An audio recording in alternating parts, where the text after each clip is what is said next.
अस्सलाम वालेकुम, मैं हनीफ दवामी और आप लोग देख रहे हैं टोरंटो में पाकिस्तानी कम्युनिटी का मकबूल न्यूज़ चैनल दा अवामी।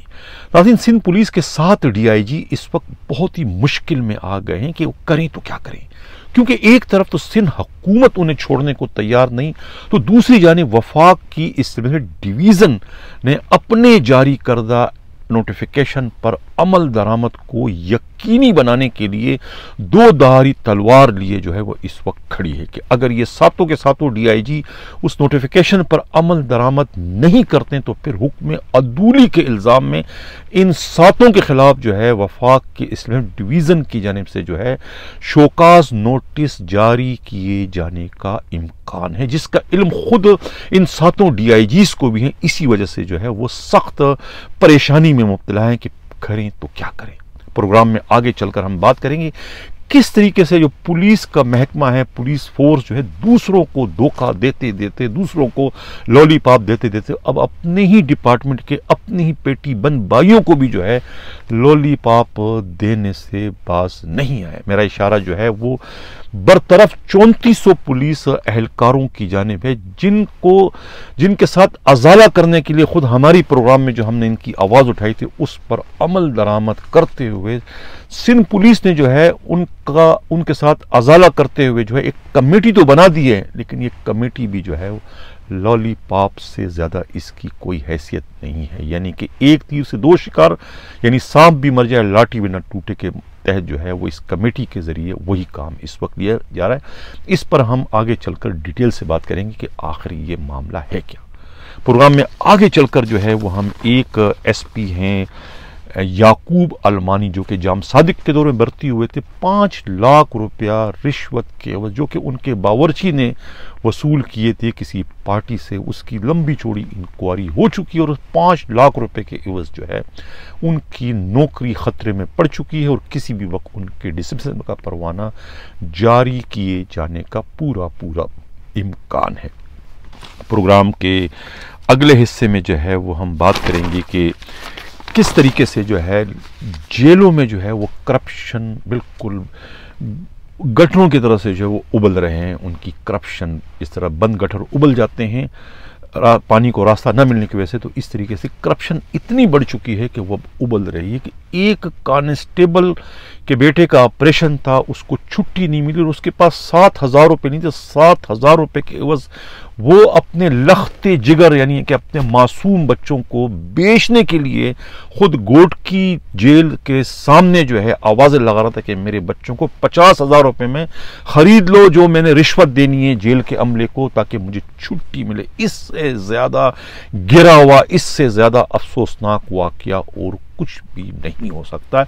इस पर भी हम डिटेल से बात करेंगे। हम बाज़ाब्ता अपने प्रोग्राम की शुरुआत जो है अपनी टॉप स्टोरी से करते हैं कि आखिर सिंध पुलिस के इन सातों DIGs का बनेगा क्या, जिसमें एक से बढ़कर एक सवासेर हैं, तमाम के तमाम बाअसर हैं, लेकिन अब नोटिफिकेशन जो जारी हो चुका है रोटेशन पॉलिसी के तहत वो भी वफाक की जानिब से, उस पर अमल दरामद किए बगैर कोई चारा नहीं। अगर अमल दरामद नहीं करते तो फिर वफाक की जो स्टेब है, उनकी जो सेक्रेटरी हैं इस वक्त जो है अफजल लतीफ़ की जानिब से जो है सख्त तरीन महकमा जाती कार्रवाई का इम्कान है, जिसके पास रियायत नाम की कोई शे नहीं है। एक बार उनका कलम चल पड़ता है किसी की सर्विस फाइल पर तो फिर वो कलम रुकने का नाम नहीं लेता, बल्कि वो डायरेक्ट बंदे को जो है एहलकारों को जो है जबरी रिटायरमेंट की जानिब धकेल देता है। उनकी शोहरत यही अब्दुल लतीफ़। इसकी वजह से जो है ये जो सातों DIG हैं, जिसमें से 5 जो है वो खुद सिंध पुलिस के जो IG हैं उनकी किचन कैबिनेट में शामिल है। गरचे सिंध हुकूमत जो है वो एक तरीके से इस पर स्टैंड ले रही है, इसको सियासी मसला बनाने की कोशिश कर रही है कि सिंध से जो है तमाम अहम तरीन नगीनों को, तमाम अहम तरीन अफसरों का ट्रांसफ़र छान कर किया जा रहा है।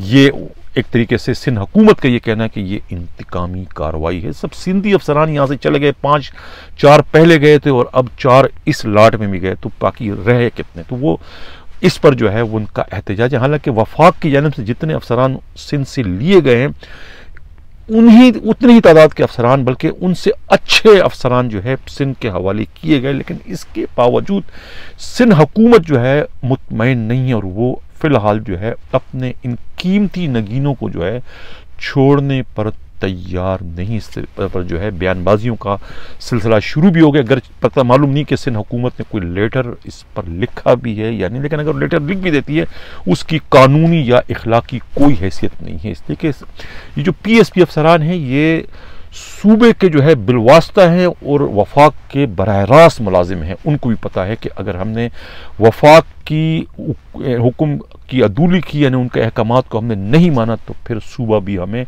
डिसमिस होने से या महकमाजाती कार्रवाई होने से नहीं बचा सकेगा। इसका इल्म जो है उन्हें अच्छी तरीके से, इसी वजह से इससे कबल जो 5 DIG थे उन्होंने भी जो है हाथ जोड़ते हुए जो है सिंध हुकूमत से जो है अपनी रिलीविंग करा दी थी और बड़ी खामोशी से वो चले गए थे।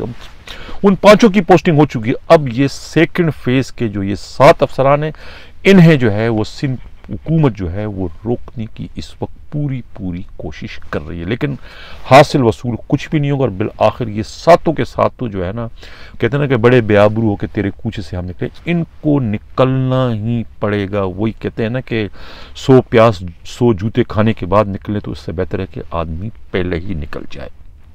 ये तो सियासी पॉइंट स्कोरिंग कर रही है सिंध हुकूमत इनको बचाने के लिए, क्योंकि उनकी अपनी जो दुकानदारी है, उनकी जो अपना एक मुबैना जो सिलसिला चल रहा है करप्शन का, वो इन 7 के जाने से जो है उस पर बड़ा असर पड़ेगा। इसी वजह से वो इन 7 को रोकने की कोशिश कर रही है, लेकिन ये रुकने नहीं पाएंगे, बल्कि इन 7 ने अगर अपने तौर पर भी खुद को रोकने की कोशिश की तो इन्हें नुकसान होगा, फ़ायदा इनको कुछ भी नहीं होगा। एक तरफ पोस्टिंग है, एक तरफ मुलाजमत है। अब भाई कंपटीशन है कि आपने पोस्टिंग बचानी है या मुलाजमत बचानी है।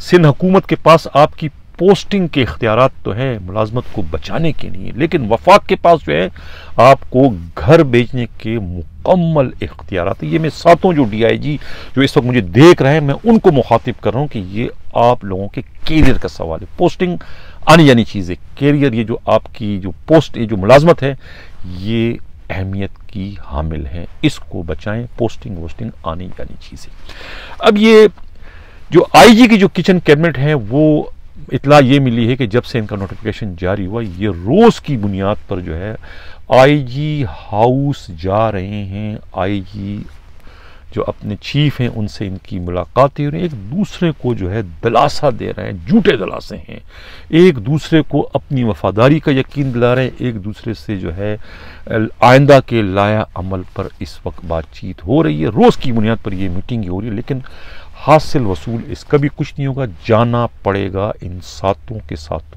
DIGs को। अब सिंध पुलिस की जो है पूरी की पूरी टीम इस वक्त तब्दील हो चुकी है, मां सिवाय कप्तान के। और ज़ाहिर है जब पूरी टीम आपने तब्दील कर दी तो फिर कप्तान की तब्दीली जो है वो तो एक यकीनी अमर है, जिसका अंदाज़ा कप्तान को खुद भी हो चुका है कि अब मेरी बारी है। जब आपके दोनों बाजू कट चुके हैं, ये आपकी पूरी किचन कैबिनेट आपकी चली गई है, तो फिर ज़ाहिर है कि कप्तान को यहाँ रहने का क्या फ़ायदा, वो कैसे परफॉर्मेंस अपने दे पाएंगे अपनी किचन कैबिनेट के बगैर, जो आज पिछले 3-4 दिनों से जो है रोज की बुनियाद पर जो है बात आइलैंड के बंगले में जाकर अपने अपने दुखड़े जो है अपने पुलिस चीफ को सुना रहे हैं कि हमारे साथ कितनी बड़ी ज्यादती हुई, कितना बड़ा हमारा साथ नाइंसाफ़ी की है वफाक ने, और ये कौन सी साजिश का हम शिकार हो गए। इस तमाम गिले शिकवे में जो है मुझे जो इत्तला मिली वो मुझे ख़ास तौर से जो है कुछ अच्छे अल्फाजात से, अच्छे लफ्ज़ों से जो है मुझे और मेरे चैनल को नहीं याद किया जाता, बल्कि बुरा भला ही कहा जा रहा है। क्योंकि रोटेशन पॉलिसी की जो ये डोल है, ये मैं पिछले 1.25 साल से पीट रहा हूँ। 1.25 साल से मैं ये इनको याद दहानी करा रहा हूँ कि आप लोगों ने जाना है, जाना है, जाना है। सिंध पुलिस कोई आप लोगों के बाप दादा की कोई मीरास नहीं कि आपने सारी की सारी सर्विस यहीं पर पूरी करनी है। आप वफाक के मुलाजिम हो, आपको खैबर पख्तूनख्वा के लोगों का भी आप पर उतनी ही हक है जितना सिंध के लोगों का है, पंजाब के लोगों का भी आप पर उतना ही हक है जितना सिंध का है। यही हाल बलूचिस्तान, गिलगित और बल्तिस्तान के लोगों का भी, आज़ाद कश्मीर के लोगों का। आप सिर्फ सिंध के PSP अफसर नहीं हो, आप पूरे पाकिस्तान के PSP, आपको जाना ही पड़ेगा। अब रह दे के अगर इनका ये चले जाते हैं तो सिंध पुलिस के जो IG हैं मुश्ताक महर के पास कौन रह जाएगा? सबसे ज़्यादा फिर लोट पड़ेगा जुल्फ़िकार महर पर, जो उनके चहीते भी हैं, लाडले भी हैं, और वो भी किचन कैबिनेट में शामिल, वो एक इकलौते बच गए हैं। और जाहिर है कि अब उनकी खिदमत जो है वो मीरपुर ख़ास से फौरी तौर पे उन्हें कराची बुला दिया जाएगा और उनको कोई अच्छी पोस्टिंग दे दी जाएगी किचन कैबिनेट के हवाले से। अब ये भी इतला मिली कि आसिम कायम खानी को जो है वो साउथ लगाया जा रहा है और पीर मोहम्मद शाह को जो है वो ईस्ट। आसिम कायम खानी जो है वो तो एमक्यूएम के दौर में जो है वो 5-7 साल जो है मुसलसल सेंट्रल डिस्ट्रिक्ट में रहे। इससे जाहिर होता है कि वो एमक्यूएम की उन्हें मुकम्मल तौर पर उस दौर में सपोर्ट रही थी एमक्यूएम की हुकूमत की। और अभी ये भी इतला मिली कि अब साउथ में भी जो है वही ग्रुप जो है वो उन्हें साउथ का DIG बनाने के लिए भी हाथ पाँव मारे। तो अब ये खुद सिंध हुकूमत के लिए भी लम्हा फिक्रिया है और बिलावल हाउस को भी लम्हा फिक्रिया है कि क्या वो अपने मुखालिफ ग्रुप के हिमायत याफ्ता किसी DIG को जो है वो साउथ का DIG लगा देंगे। ये उनके सोचने की बात है। इत्तलात यही इस वक्त गर्दिश करे कि वो आसिम कायम खानी को जो है वो साउथ का DIG लगाया जा रहा है। अब मुक़द्दस हैदर और अब्दुल सलाम शेख का नोटिफिकेशन अगर ये 72 घंटों में नहीं हुआ तो इसका मतलब है कि उनका प्रमोशन जो है वो रोक दिया गया है। अब उन्हें अगले ओहदे पे प्रमोट नहीं किया जाएगा। लेकिन मैं पहले कह चुका हूँ कि ये जो अब पंजाब से और खैबर पख्तूनख्वा से जो टीम इस वक्त दी गई है सिंध पुलिस को, जैन शेख हैं, सैयद खुर्रम अली है, मोहम्मद करीम खान है, जुबैर दर्शक है, अब्दुल गफूर आफरीदी, शहजाद अकबर और सुहैल, ये सातों के सातों जो है इंतहाई बासलाहियत अफसरान है। यानी कि ईमानदार है, उसूल परस्त है, प्रोफेशनल पुलिस अफसरान है। कि अगर ये इनसे अगर सिंध हुकूमत ने, सिंध पुलिस ने अगर इनसे इस्तिफाजा हासिल करने की कोशिश की और इन्हें जो है फील्ड में इनकी अच्छी इनको पोस्टें दी, तो उसके बाद मैं ये यकीन से कह सकता हूँ कि पिछले 10-20 सालों में जो सिंध पुलिस की हालत ख़राब हुई, जो मैं बार बार ये कहता हूँ कि उसको मल्टीनेशनल कंपनी बना दिया गया है, वो पुलिस फोर्स नहीं रहा बल्कि करप्शन करप्शन करप्शन, लाकानूनियत लाकानूनियत लाकानूनियत और अकरबा परवरी, यही सब कुछ इस वक्त सिंध पुलिस में। ये जो इस वक्त टीम आई, अगर इस टीम को काम करने का मौका दिया गया, पूरी तरीके से इनको यानी कि खुद मुख्तारी दी गई, तो मैं दावे के साथ कह सकता हूं कि ये सिंध पुलिस को उसके अपने असल डगर पर वापस लाने में कामयाब हो जाएंगे। मैं ये तो नहीं कहता हूं कि यहां पर कहने में अमन व अमान की और उसकी नदियां कहने में बहना शुरू हो जाएगी, लेकिन कुछ ना कुछ फर्क जरूर पड़ेगा। करप्शन जीरो तो नहीं होगी लेकिन कम जरूर हो जाएगी, ये मेरा दावा है। बशर्त ये कि इन सातों DIGs को जो है काम करने दिया गया। इनमें से किसी को साउथ, इन्हीं में किसी को ईस्ट, इन्हीं में किसी को जो है वेस्ट में अगर लगा दिएगा और हैदराबाद सक्कर में, तो ये पूरा सिंध पुलिस का नक्शा बदल जाएगा। ये मैं दावे के साथ कह रहा हूँ, अगर इनको इनकी सलाहियतों से फ़ायदा उठाया गया। इसलिए कि ये यानी कि हॉनेस्ट है। शहजाद अकबर, अब्दुल गफूर आफरीदी, ये जैन शेख, करीम खान, सैयद खुर्रम अली, ये सारे के सारे जो है हीरे हैं जो कि आना नहीं चाह रहे थे, लेकिन इन्हें भी रोटेशन पॉलिसी के भेजा गया। अगर ये आ ही गए हैं तो इनसे फ़ायदा उठाने की ज़रूरत है। अगर आप चाहते हो कि आपकी सिंध पुलिस भी जो है प्रोफेशनल पुलिस बन जाए, तो खुदारा जो है इन सातों DIGs को जो है कबूल करें। ये ना सोचें कि ये कौन है, कहाँ से आए, बस ये एक पुलिस अफसरान है, अच्छे अफसरान है, इनसे आप फ़ायदा उठाने की कोशिश करें। ये मेरा सलाह है, मेरा मशवरा है सिंध हुकूमत के लिए। IG सिंध तो कोई भी होगा तब्दील होने के बाद जो भी आए, लेकिन ये टीम जो है ये बहुत ही अच्छी टीम है। इससे जो है सिंध पुलिस को फ़ायदा होगा, नुकसान नहीं होगा। ये सब के सब जो है ईमानदार है, उसूल परस्त अच्छे हैं। मेरिट पर जो है SHO भी लगेंगे, मेरिट पर बाकी नीचे भी सारी ट्रांसफ़र पोस्टिंग का सिलसिला शुरू हो जाएगा। अगर इन सातों DIGs को जो है इनको अच्छी जगह पर फील्ड में इनको नौकरी, अगर इनको आपने दफ्तरी उमूर पर लगा दिया तो फिर तो कुछ भी नहीं होगा। आपका जो आप चाहते हैं वही सब कुछ चलता है। अगर आप आसिम कायम खानी को लगाओगे साउथ में और वहाँ लगाओगे क्या नाम है पीर मोहम्मद शाह को, तो फिर वही सब कुछ होगा, कोई नहीं तब्दील होगा। जो पहले था वही सब कुछ चल रहा होगा। तो ये मेरी एडवाइस है खुद सिंध के चीफ मिनिस्टर सैयद मुराद अली शाह और ख़ुद बिलावल जरदारी से कि आप इन सातों को जो है ना, इनके तजर्बे से जो है प्लीज़ फ़ायदा उठाएं। ये एक अच्छा मौका है सिंध पुलिस को राह रास्त पर लाने के लिए। ये जो मल्टीनेशनल कंपनी का इस पर छाप एक लग चुकी है और अब तो ये कहते हैं कि ये तो अब तो इस पर गुटका मावा की छाप लग चुकी है। ये गुटका मावा पुलिस बन गई है, सिंध पुलिस नहीं बल्कि गुटका मावा पुलिस नहीं। इसको अगर आपने ख़त्म करने तो इन सातों DIGs को जो है आप इनसे फ़ायदा उठाएं। जैसे मैं प्रोग्राम के मैं अगले खबर की जाने बढ़ूँ, जिन लोगों ने अभी तक हमारे चैनल सब्सक्राइब नहीं चाहते हैं कि हक व सदा का इसी जारी वसाइल हमारे चैनल को सब्सक्राइब भी करें, लाइक भी करें और शेयर भी करें। पुलिस वाले दूसरों को धोखा देते देते खुद अपनों को भी धोखा देने लगे। अपने पेटी बंद भाइयों को भी उन्होंने नहीं छोड़ा। मैं ये जो जिक्र अब मैंने किया था अपने इंट्रो में, ये जो 3400 बरतरफ पुलिस अहलकार थे, इनका जब एहतजाज बढ़ रहा था और मैंने भी इनको कवरेज दी कि ये एहतजाज कर रहे हैं, और कश्मीर से जब इन्होंने ऐलान किया हम कश्मीर से कराची तक जो है लॉन्ग मार्च करेंगे, ये एक खौफनाक किस्म का इंकशाफ था, इनका खौफनाक ऐलान था। ये उससे बचने के लिए और बाद में कि इनको कैसे राम किया जाए, बड़ा सलाह मशवरा करने के बाद सिंध पुलिस के सरबराह ने लॉलीपॉप देने के लिए जो है वो एक कमेटी का ऐलान कर दिया कि भी हम कमेटी बनाएंगे। कमेटी का ऐलान भी कर दिया, बाकायदा उसका ऑर्डर जारी हो गया। अब कमेटी क्या है, मैं इसको लॉलीपॉप क्यों कहता हूं?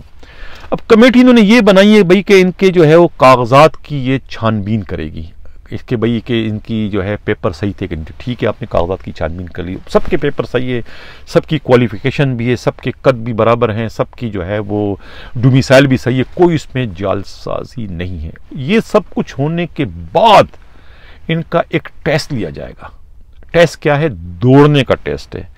1.5 किलोमीटर की दौड़ जो है वो 7 मिनट के अंदर इन्होंने करनी है। अगर उसमें ये पास हो जाते हैं तो फिर इनको दोबारा जो है पुलिस में रखा जाएगा या उनकी सर्विस को कंटिन्यू कर दिया जाएगा। ये इस किस्म का जो है एक फैसला हुआ, कमेटी ने ये तय की। ये जो आखिरी शर्तें दौड़ने वाली, जाहिर है कि जिस वक्त वो भर्ती हुए थे आज से 10 साल पहले, तो उस वक्त तो उनकी उम्र जो थी वो, अगर किसी की उस वक्त उम्र 28 साल थी तो वो अब जाहिर है कि 38 साल हो गई है।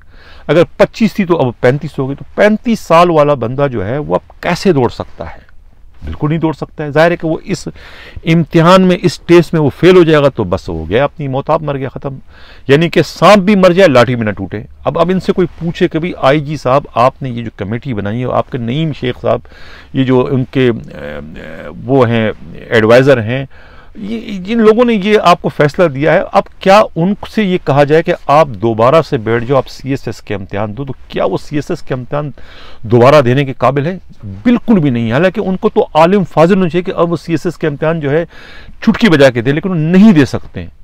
जब आप नहीं दे सकते तो वो जो आपके सिपाही जो उस वक्त भर्ती हुए थे, वो 10 साल बाद, 11 साल बाद, 12 साल बाद किस तरीके से जो है इस दौड़ के इम्तिहान में पास हो सकते हैं? आपको भी पता है कि नहीं पास हो सकते। आप चाहते हैं कि ना पास हो, ना हमें बहाना मिल जाएगा भी कि हमने तो आपको एक मौका दिया, लेकिन आपने चूंकि क्वालिफाई नहीं किया तो लिहाजा हम आपको अब दोबारा अपॉइंट नहीं कर सकते। इसको मैं कहता हूँ सांप भी मजे लाठी भी ना टूटे।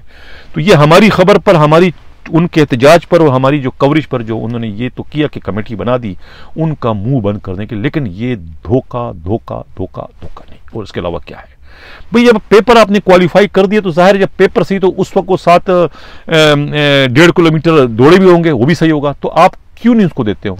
इसलिए कि आप देने का, उनको मुलाजमत पर रखने का आपकी नीयत नहीं है, आपका इरादा नहीं है। इसलिए आपने ये इतनी सख्त किस्म की शर्त रखी ताकि ना ये शर्त कोई पूरी कर सके और ना हम इनको रख सके। आपने सिर्फ और सिर्फ एहतजाज से रोकने के लिए जो है ना, उनके एहतजाज को ज़ायल करने के लिए कि वो एहतजाज न कर, उनके पास कोई इखलाकी जवाज़ ना रहे एहतजाज करने का, आपने ये उन कमेटी बना के जो है मामले को दबाने की कोशिश की। लेकिन आपकी ये चालाकी, आपकी ये मक्कारी, आपकी ये अय्यारी जो है वो खुद समझ चुके हैं।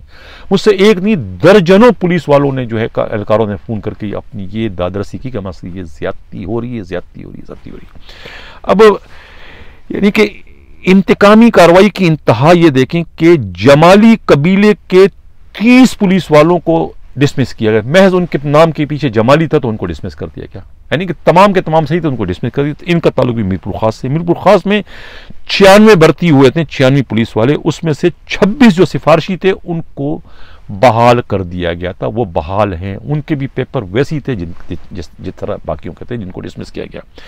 मोहम्मद खान जमाली हैं, एक कांस्टेबल हैं जो कि स्पेशल ब्रांच में डीआईजी मुनीर अहमद शेख के गनमैन रह चुके हैं, और ये जो है खुद एडी ख्वाजा जो आईजी थे उनके भी गनमैन रह चुके हैं, उनको भी डिसमिस कर दिया। बड़ा क्वालिफाई करता है, अच्छा क्वालिफाइड किस्म का ये पुलिस एहलकार है, सब कुछ समझते हैं। कमांडो इन्होंने ट्रेनिंग की, उसके बावजूद इनको जो है डिसमिस फ्रॉम सर्विस कर दिया गया। अच्छा, इसी तरह सिपाही 35 सिपाही भर्ती हुए थे लड़काना से, इसी तरीके कार के मुताबिक उसी दौर में, लेकिन चूंकि वो डॉक्टर सनाउल्लाह अब्बासी के गांव के थे तो उनको डिसमिस फ्रॉम सर्विस नहीं किया गया। तो ये एक ज्यादती है। मोहम्मद खान जमाली को तो आईजी इकबाल महमूद ने भर्ती किया था, इनको भी निकाल दिया इसलिए कि इनके नाम के पीछे जमाली लगा था। तो ये अब एक टोपी ड्रामा है। इनको इन्हीं पुलिस वालों को कहना है कि वो तो 2013 में जो है कमांडो कोर्स कर चुके हैं, उस वक्त रज़ाकाबाद में वो 5 किलोमीटर रोज दौड़ा करते थे। तो अब ये 1.5 किलोमीटर, जाहिर है कि अब उम्र हमारी बढ़ चुकी है, हम नहीं दौड़ सकते हैं। तो ये लिहाजा ये जो पख लगाई है उन्होंने, शर्त लगाई है, सिवाय इनको जो है वो इनकी नीयत सामने आ गई कि ये इनकी नीयत नहीं है इनको भर्ती करने की दोबारा। प्रोग्राम के मैं अगले खबर की जानकारी, जिन लोगों ने अभी तक हमारा चैनल सब्सक्राइब नहीं किया, चाहते हैं कि हक व असला का सफर इसी जारी हो सके, हमारे चैनल को सब्सक्राइब भी करें, लाइक भी करें और शेयर भी करें। नाज़रीन, ये आलम बलोच जो है ये भर्ती हुए थे जाम सादिक के दौर में।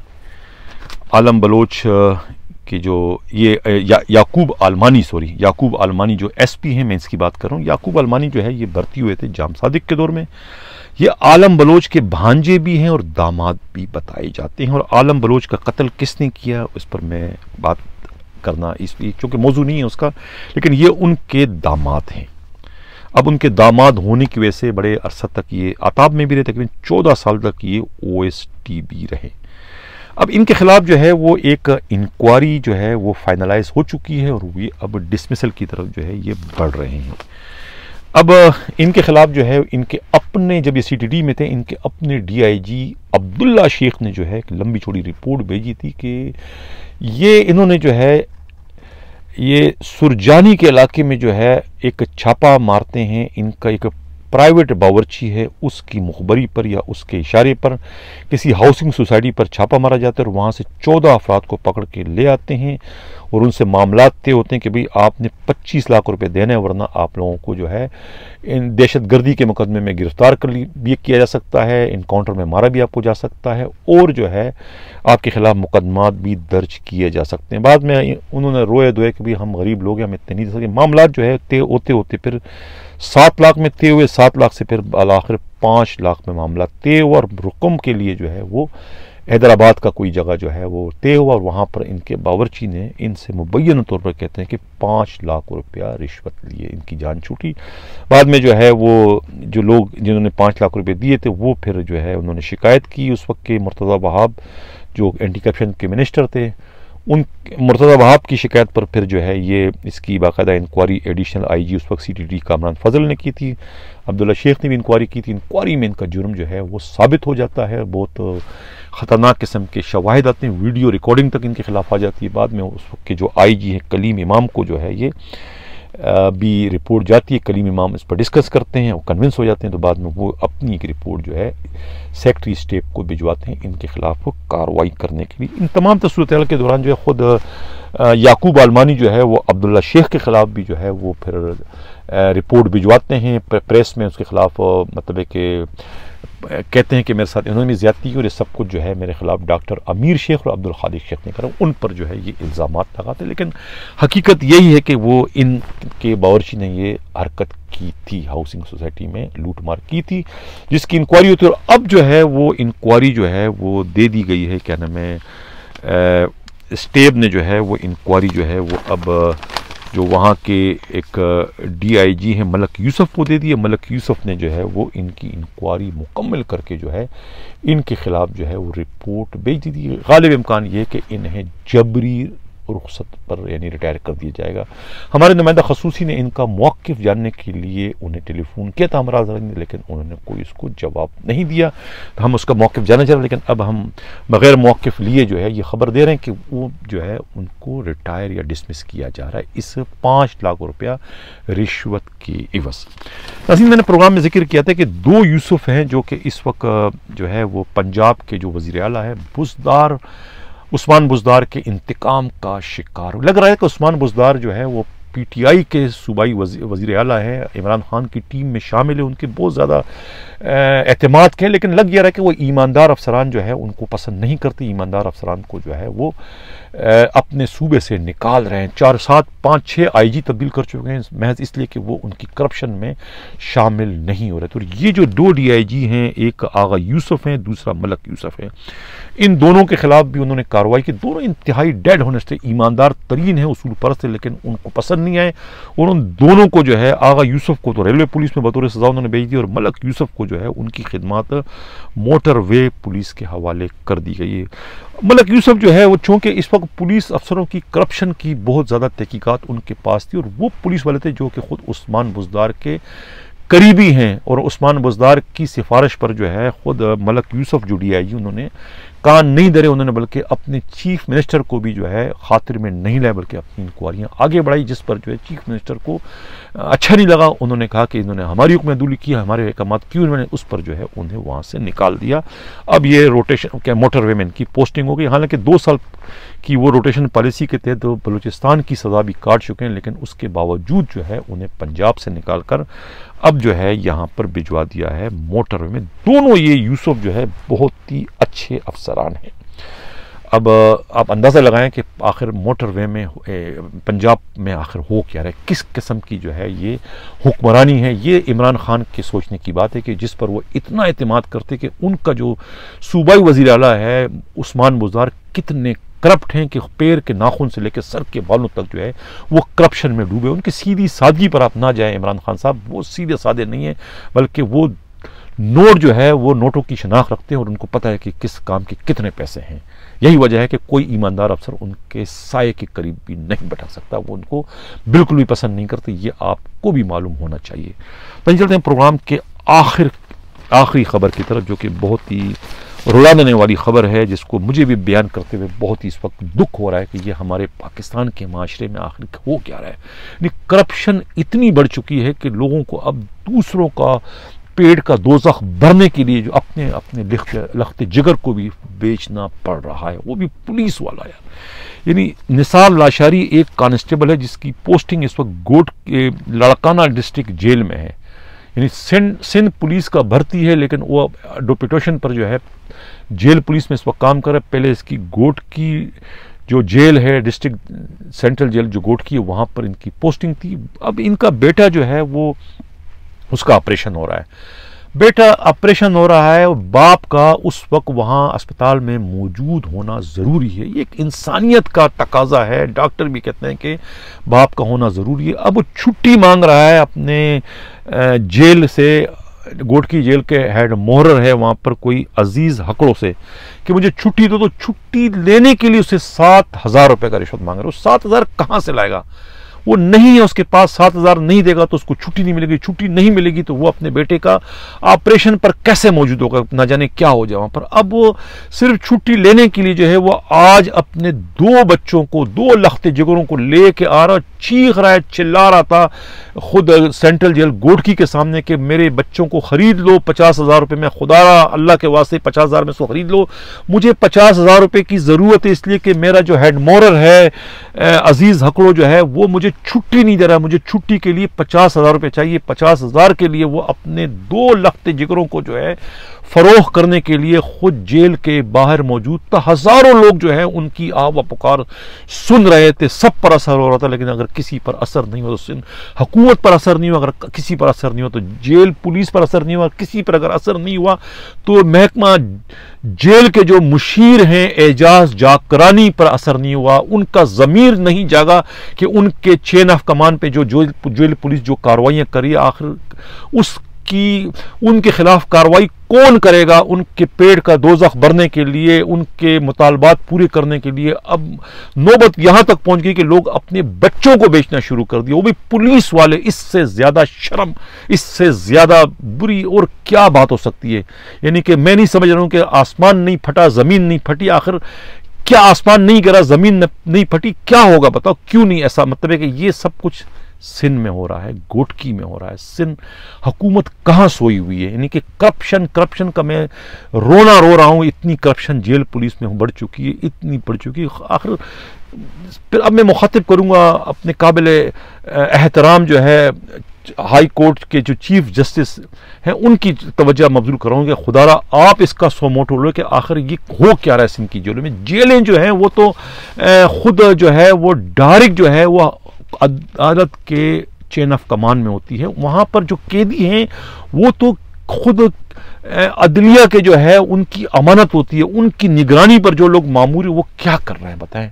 जब वो अपने पुलिस वालों के साथ इस तरह का रवैया रखते हैं तो जेल के कैदियों के साथ उनका सलूक क्या होगा, उसका अंदाजा जो है इंसाफ की कुर्सी पर बैठे इन अफसरों को, इन बड़ी शख्सियात को होना चाहिए कि उनकी जेलों में आखिर इस वक्त हो क्या रहा है। यानी एक निसार लाशारी कांस्टेबल जो है अब छुट्टी मांग रहा है, वो भी छुट्टी कोई शादी में नहीं जा रहा है, कोई हनीमून मनाने नहीं जा रहा है, कोई तफरी करने नहीं जा रहा है। उसके बेटे का ऑपरेशन है, मौत और जीज की जिंदगी के कश्मकश में मुब्तला है, उस ऑपरेशन के लिए उसको छुट्टी चाहिए, वो छुट्टी भी उसको नहीं दे रहा। उसके लिए भी जो है इन हरामखोरों को जो है 7,000 रुपया रिश्वत चाहिए। अब 7,000 रुपया उस गरीब के पास है नहीं, यानी जिसका इन्हसार ही तनख्वाह पर हो, वो कहां से 7,000 लेगा? वो कोई रिश्वत तो नहीं ले रहा है कि आपको रिश्वत दे और आपको रिश्वत दे और आपको दे ताकि आप उसको छुट्टी दे। यानी उसका एक जायज काम है, उसको 7,000 जो है उससे लिए बगैर उसको छुट्टी आप नहीं दे रहे, जिसके लिए वो अपने दोनों बच्चों को बेचने के लिए जो है गोटकी जेल के बाहर खड़ा था। अब मैं फिर कहूँगा सिंध के वज़ीर आला सैयद मुराद अली शाह, खुदा के वास्ते आप तो एक्शन ले, आप तो एक्शन ले। आपका जो मुशीर एजाज जाकरानी तो नहीं लेगा, इसलिए कि उन्हीं के अहकामात पर इतला मिली कि उन्हीं के अहकामात पर ये सब कुछ करप्शन का बाजार चल रहा है। जिसको जेल में होना चाहिए था वो अब अगर मुशीर बन गया तो ये सब कुछ नहीं होगा तो क्या होगा? मुराद अली शाह साहब, आप तो खुदा के वास्ते इस पर एक्शन ले कि ये क्या हो रहा है आपके चेन ऑफ कमांड में। ये किस तरीके से सिंध हुकूमत की रुसवाई हो रही है, खुद पीपल्स पार्टी की रुसवाई हो रही है कि सिंध में आखिर ये हो क्या रहा है। इसी के साथ नाज़रीन चाहता हूँ, अल्लाह हाफिज।